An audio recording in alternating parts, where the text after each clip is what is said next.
Salam değerli izleyiciler, her birinizin sabahınız xeyir, her birinizi hoş gördük. Bugün ayın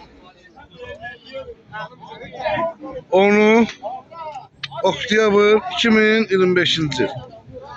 Bərdə mal bazarına çəkilişimizə başlamışıq. Gördüğünüz kimi kardeşim belə bir inəyi var, erkek balalı. Qarnı da 4 aylıq boğaz. Südü nədir bunun? 7 lira. Körpəli vaxt nə qədər? 12-13. Qiyməti nədir? 2950'ye. Hara malıdır? Qəhrəman Tərtər. Salam olsun. Əlaqə nömrəmizdə deyə bilərik. 057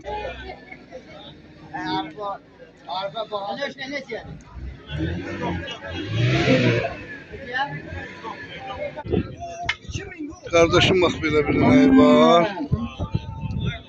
Gördüğünüz kimi.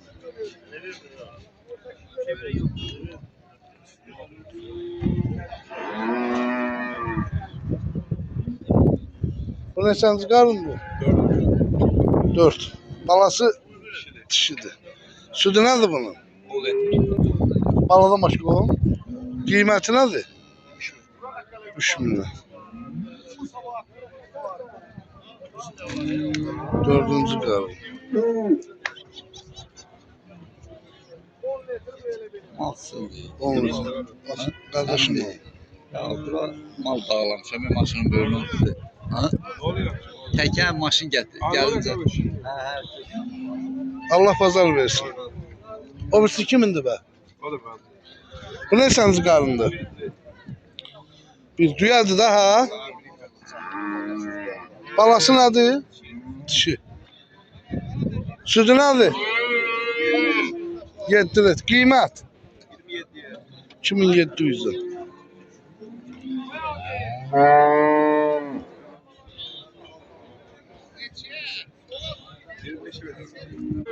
Üçüncü qarındır, bax belə bir düyadır. Balası da dişidir. Qaqa bunun südü nədir? 7-8 litre. Neçənci qarındır? Üçüncü. Qiyməti nədir? 2400'e. Ünvandaşı Bərdə rayonu Gələnə kəndi. Nə gözəl.